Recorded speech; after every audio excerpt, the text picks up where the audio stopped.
All right, we are here with episode 9, and today I'm going to be reviewing Smackdown from September 3rd, 2021, yesterday. This is episode 9. Let's get it cracking. They start off with a recap of last week's ending segment of Smackdown.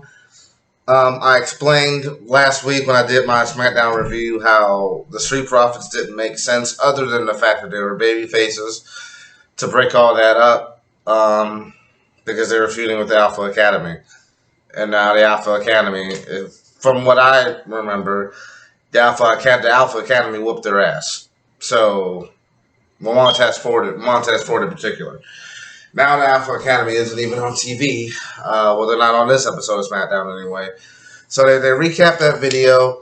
Then we go to the Usos versus the Street Profits. That's the first match of the night. And, this is so fucking lazy. Dislike already. Number 1 contenders match for the tag team championships, and you face the champions. They did this shit 2 weeks ago, where the SmackDown tag team champions were. Where the hell have they been? I don't think I've seen them since 2 weeks ago. Tamina and Natalya took on Tegan Knox and Shotzi, and that was the number 1 contenders match. Stop doing that. That shit is fucking lazy. Get some tag teams and have a fucking number 1 contenders match without putting your champions in the match. Because, see, that does 2 bad things. 1, if you have your champions lose, you're making your champions look weak by having them lose on TV. And 2, you're giving away a potential match for a pay-per-view on TV. And 3, to protect both teams, you end up doing some fuck shit, and it's a disqualification finish, like we had here. The referee basically lost control, and the Usos and the Street Profits got into a scuffle, and the referee just threw the match away. So I gave it a dislike. For the idea of the match, the match itself wasn't too bad, but I gave it another dislike for the ending and the execution of the match. The only good thing is, with the DQ finish, I believe the Street Profits won, so that kind of necessitates another match. So that's one good thing I got out of that. Braxton goes to interview Paul Heyman backstage. Paul Heyman gets a phone call on a cell phone, and it's Brock Lesnar's entrance, which I don't know why it's so funny to me, but it is. So the first time his phone rings, Paul Heyman ignores it. Then it rings again, and he picks up. And they have a conversation, and I'll detail what the conversation was later on when I get to the next Paul Heyman segment later on in the show. So then Paul Heyman goes to walk away.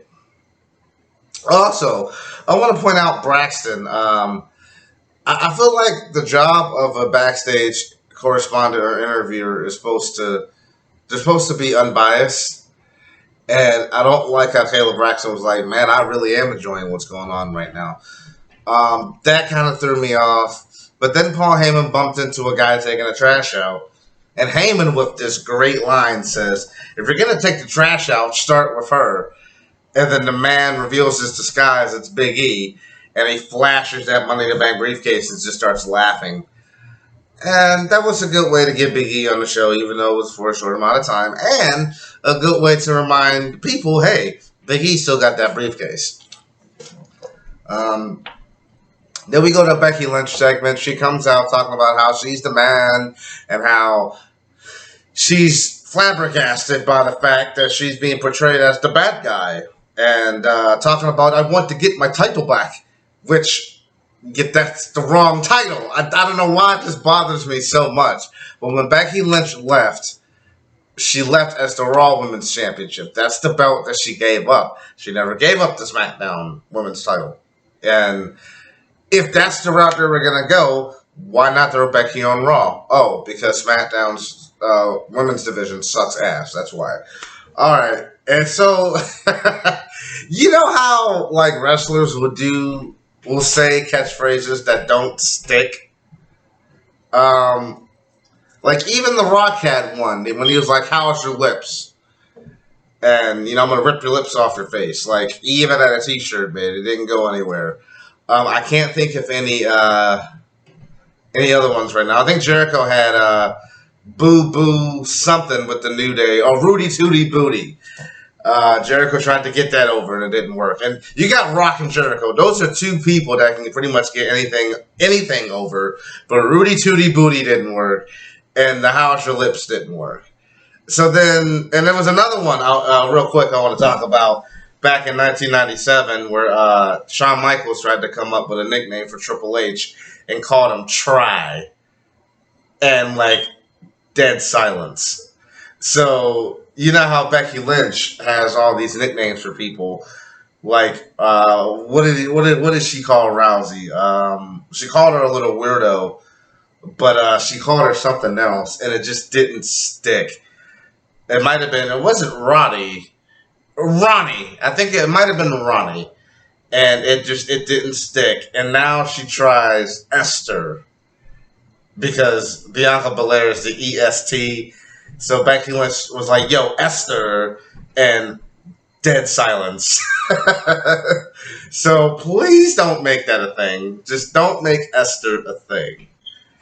Something else I want to talk about. I know I'm jumping around, but like since we're talking about catchphrases, like we want the smoke was so cool until WWE made it a thing. Once WWE made it a thing, then it became uncool. Same thing with Braun Strowman, get these hands. Like, it was cool before the WWE made it a thing. And then, like, once they started to market it and throw it on a t-shirt, then it's like, it's not cool anymore. But anyway, so Bianca Belair comes out, and I almost gave this segment a dislike. And the reason why I gave it a dislike is because, for one, I spoiled it by watching it on YouTube last night before watching the show. And the one thing I didn't like was I don't like how they tried to use, like, Roman Reigns as an example. Like, oh, Bianca Belair says, well, Roman's defending his title tonight, so why don't you defend your title tonight? And I don't know why that was off-putting to me. It just, like, leave Roman out of it. That's a totally different program. It's a different championship. I don't like the usage of Roman Reigns in this segment. It kind of gives the idea that the whole show is about Roman, and I get it. He is the king of the table. He is the tribal chief. I bought the T-shirt. Hey, I'm on a Roman Reigns bandwagon, but I felt like this segment should not have mentioned him. But what saved this segment from me giving it a dislike was Bianca's quote. And she said, and I'm paraphrasing, I wrote it down, but basically, I'm not going to bring myself up by tearing another woman down. And I really like that line there. So that is what kind of saved it. So I ended up giving it a like. Then we go to Dolph Ziggler and Robert Roode. They're walking backstage, and Dolph's like, hey, go ahead, Roode, I'll catch up. And then Dolph Ziggler hits on Toni Storm. And I was like, well, where the hell has Toni Storm been? Like, put her ass on the back of a milk carton. I'm about to put Kofi Kingston on the back of a milk carton. Like, what the hell? Where are these people at? Like, they just disappeared and they just show up. And Dolph Ziggler's like, I'm going to get you a front row seat to my match. And Toni Storm says, well, I'm actually rooting for Rick Bruce. And so that's the end of that segment. Dolph Ziggler versus Rick Bruce in his first match, singles match. The military press was fine. Ziggler counted the pump handle Oklahoma Slam thing the first time, but then Ziggler gets caught in it again and loses. I didn't give it a like or a dislike. It was kind of a squash. It was kind of fair. I just didn't rate it. It was just there to me. It wasn't bad enough for me to dislike it, but it wasn't quite long enough for me to like it, so it was just kind of there. And I feel like if I always talk about Rhea Ripley and how I don't like her riptide. I feel like that would be a better move for Rhea Ripley to do like the pump handle into the Oklahoma Slam, but it's already been taken. Like, imagine hitting that shit from the top rope. Like, that would be boss. Anyway, then we go to Seth Rollins versus Seth Rollins versus Cesaro. Before the match, Seth Rollins basically says, Edge has been an inspiration to me, and I'm going to take the loss at SummerSlam as motivation to move forward, and new beginning, and yada yada yada, and whatever. So throughout the match, Seth Rollins does all of Edge's shit, right? Does the Impaler DDT, doesn't get a reaction from the commentators. But then Seth Rollins does the Edge-O-Matic, and then Corey Graves bring up, well, earlier he did hit the implant DDT. So I'm glad that got a reaction. Cesaro hit a discus clothesline, and Corey Graves goes, yeah, tribute to Brody Lee, rest in peace, Brody Lee. That was really cool. The match ended on a DQ, so this is a situation where originally I gave the match a like and then gave the match a dislike for the DQ. But I took the dislike away because I understand that the disqualification is another stepping stone in the Seth Rollins Edge saga. And we would see, like, Seth Rollins do the crossface. This was after the match was over. Well, what caused the DQ was Cesaro was going for the uppercut, and Seth Rollins threw a chair at him. So that's what caused the DQ.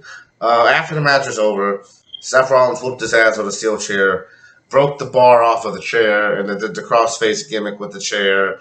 Tried to do the one-man concerto, and that's when the Edge made the save and chased Rollins away. And then later on in the show, I think this was before the Kevin Owens show, Edge would challenge Rollins to a match in Madison Square Garden. That's where Smackdown is going to be next week. And speaking of Madison Square Garden, I've been thinking about possibly. And again, I don't like to promise shit unless I follow through with it. So this is something I'm thinking about doing. I have never done a list show on this channel this season or the other season. So I was thinking about doing like a compilation list of like my favorite matches in Madison Square Garden. I thought about maybe doing 5 or 10. And I was going to do it before next week's SmackDown. But, we got Edge and Rollins next week, so that might be a banger. I might have to throw it on the list. So you might get that video before SmackDown or after. I'm not sure yet. We'll see what happens with that. So then Paul Heyman goes backstage and tells Roman Reigns what the contents of the phone call was, and that was Brock Lesnar is going to be on SmackDown next week. And Reigns is like, well, how do you know Brock Lesnar's not here tonight? Trying to tease that, but he doesn't show up. Kevin Owens show. Miz TV has really jaded my opinion of all talk shows. It's gotten to the point where on Raw, if I even see a Miz TV segment, I just give it a dislike. But I tried to give the Kevin Owens show a chance. It was ass. Happy Corbin was his guest. He brought out Logan Paul. Logan Paul is just a heat magnet, so I guess on that aspect it's good. But then, KO started basically throwing shade on Logan Paul, saying, I didn't invite you on this show. I wouldn't put the fans through that. You need to turn away and walk away and keep walking and never show your face in the WWE again. Logan Paul pushed him. KO pushed him back. Corbin sucker punched him, and then Corbin chokeslammed him, and that was the end of the segment. Dislike. Then Carmella is doing some sort of photo shoot backstage, and Liv Morgan just throws shade on her. I imagine that's going to go somewhere. I don't know if Carmella is the most beautiful woman in the WWE, but she is hot, so she is definitely a contender for it. I will say that. So then we go to Dominic versus Sami Zayn. Dominic gets the advantage throughout the beginning of the match, so Sami Zayn tries to leave. Rey Mysterio comes out and basically, creates a barrier, I guess you could say, between Sami Zayn leaving. So Sami Zayn turns around and gets hit with a helo, or what I like to call, I'm going to put my balls in your face essay, Senton. Dominic throws Sammy into the ring, and then he gets distracted by Rey Mysterio. Eats shit. I actually wrote that in my notes. Eats shit. Haluva kick. I didn't even put a comma. So, yeah. Dominic loses for the second week in a row. I guess the story they're trying to tell here is Rey Mysterio is trying to let Dominic be on his own, but he still keeps interfering and fucking things up. So then this sets up. Then we go to the main event: Finn Balor versus Roman Reigns. The Usos attack Finn Balor before the match starts. Takes the steel steps, rams it into his ribs 3 times. The Street Profits make the save, but it's too little, too late. I mean, Balor continues on with the match, but I would think that the Usos probably, or the Street Profits probably should have interfered before the steel steps, but whatever. Despite being hurt, Finn Balor really takes it to Roman Reigns. Before I get into the match, twice they will say throughout this match, or probably more times throughout the show, that, oh man, it's been 5 years since Finn Balor has had a shot at the Universal Championship. And I swear it's an insult to the long-term fans that watch wrestling. Like, dude, Royal Rumble 2019, Finn Balor versus Brock Lesnar for the Universal title. Like, this, I don't know. I remember, I'm pretty sure other people remember, but the narrative here is that it's been 5 years since Finn Balor's had a title match. Okay. So ignoring Michael Cole's commentary, like I said, a lot of close falls here. I like how Balor went, he hit the sling blade, and then went for the shotgun drop kick. Roman Reigns countered with an uppercut, and then, like, as he was falling, he threw a kick and knocked Roman Reigns down. I thought that was cool. I don't know why I bit on this near fall, but I did. So Balor, Roman Reigns went for the Superman punch and hit him and got a 2 count, but I bit on it. And, you know, I used to referee for a lot of indie promotions, and one of my moves I would do is I would go the 1, 2, and then I would, like, watch my hand, I would go like that. Instead of hitting the mat, I would do 1, 2, whoop, and, like, I would turn my entire body and make it seem like that 3 was, like, right there, but he kicked out right in time. And I don't know if it was just Balor's timing and the referee's timing that made me bite, but I actually bit on the Superman punch. Like, who the fuck loses to a Superman punch? But I bit on the near fall. When Balor hit the coup de grace and Roman kicked out, I didn't quite bite on that. But I like how in the replay they show Roman Reigns kicking out while simultaneously low-blowing Finn Balor as well. Then that led to the guillotine, and he choked Balor out and won. And then as Roman Reigns was walking up the ramp, the lights, like, glimmered and turned red. And I guess that was to signal Brock Lesnar is still looming. I don't know. But yeah, before the main event, basically, they set up next week's SmackDown perfectly for what we're going to see. So we're going to get the contract signing with Becky Lynch and Bianca Belair, which we know some sort of physical calamity is going to happen because it's WWE. We're going to get the return of Brock Lesnar, and then we're going to get Edge versus Seth Rollins. So this should be a pretty interesting show. I'm looking forward to it. As far as this episode here, though, I gave it 5 likes. I gave it 3 dislikes. And I'm going to go with a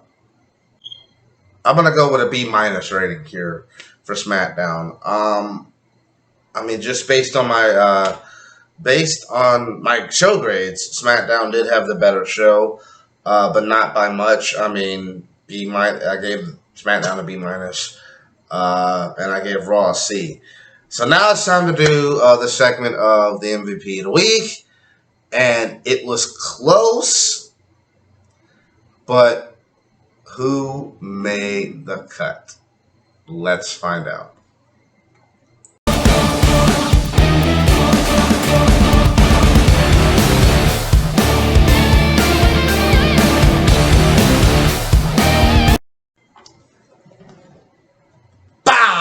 Damian Priest. I had to give it to Damian Priest.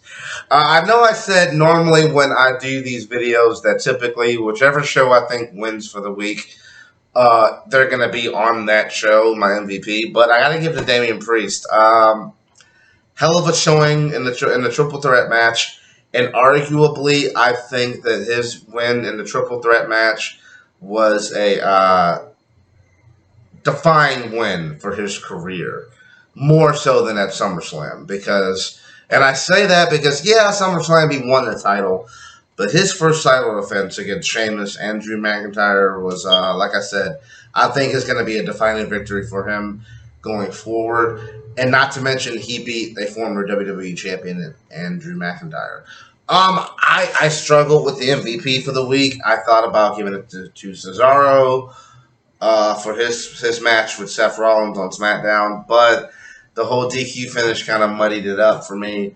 But Cesaro was damn close. No one really stuck out to me that much this week, except Damian Priest. So even though SmackDown won for the week, my MVP was on Raw. So that's been my review of SmackDown. I don't really cover AEW stuff, but I am going to watch the AEW pay-per-view this week. Or I'm going to watch it on Sunday. Pretty packed card. You got Christian and Omega for the title, Punk and Darby Allin, which I'm not really sold on.